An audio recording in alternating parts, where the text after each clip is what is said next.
সেদিন আমি শুধু সাধারণ ম্যাচ খেলছিলাম। সত্যি বলতে অনেক বিরক্ত লাগছিল। একই ফাইট, একই জয়, সব কিছু যেন বারবার রিপিট হচ্ছিল।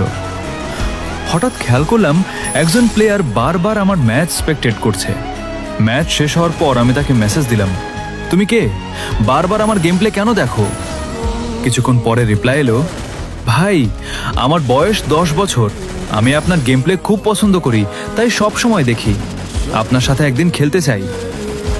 কথাটা শুনে একটু অবাকও হলাম, আবার ভালোও লাগলো। আমি জিজ্ঞেস করলাম, তোমার নাম কি? সে বলল, আরমান। সেদিন আমরা একসাথে খেললাম, তারপর প্রায় প্রতিদিনই খেলতাম। সে আর আমার কাছে কোনো র্যান্ডম প্লেয়ার ছিল না। ধীরে ধীরে সে আমার ছোট ভাইয়ের মতো হয়ে গেল। আমি তাকে খুব আদর করে ডাকতাম। ওর সাথে খেলতে সত্যিই অনেক ভালো লাগতো। কিন্তু একদিন হঠাৎ ওর একটা মেসেজ এলো, ভাই আমি হাসপাতালে, আজ অনলাইনে আসতে পারবো না। আমি জিজ্ঞেস করলাম, কি হয়েছে? ও উত্তর দিল, আমার লাস্ট স্টেজ ক্যান্সার, কাল আমার চিকিৎসা হবে। মুহূর্তের জন্য আমি কি বলবো বুঝতে পারিনি।